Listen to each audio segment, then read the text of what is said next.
కలిగి ఉండాలని ఆశపడుతూ ఉన్నాం, ప్రయాసపడుతూ ఉన్నాం. నా ప్రియులారా, మన కలిమి, మన సంపద మన యొక్క యథార్థత మీద ఆధారపడి ఉంటుందని దేవుడు ఈ ఉదయకాల సమయంలో మాట్లాడుతున్నాడు. మనము పని చేసినా, వ్యవసాయము చేసినా, వ్యాపారము చేసినా, ఏ పని చేసినా కూడా యథార్థమైన జీవితం కలిగి చేస్తే ఆ యథార్థత మనకు నీతితో కూడిన కలిమిని, నీతితో కూడిన సంపదను అనుగ్రహిస్తుంది. కాబట్టి యథార్థమైన జీవితం కలిగి ఈ లోకంలో మనం జీవించాలి. దేవుణ్ణి ఆశ్రయించిన మనకు యథార్థత చాలా అవసరం.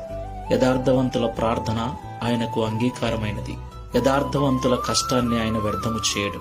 కాబట్టి అబద్ధాలను మానివేయండి, నటనా జీవితాన్ని మానుకొనండి, యథార్థమైన జీవితంతో జీవించండి, కష్టపడండి. దేవుడు మీ ప్రయాసను వ్యర్థము చేయక మీ ఫలమును నిత్యము నిలిచే విధంగా ఆశీర్వదిస్తాడు.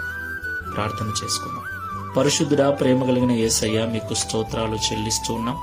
యథార్థవంతుల వంశపు వారు ఆశీర్వదించబడతారని, కలిమియు సంపదయు వాని ఇంట ఉంటుందని, వాని నీతి నిత్యము నిలుచునని మాతో సూటిగా మాట్లాడినందుకు స్తోత్రాలు.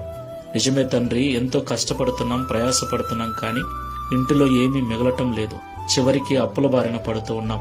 దీనికి కారణం మాలో యథార్థత లేకపోవడమేనని మాతో మాట్లాడారు.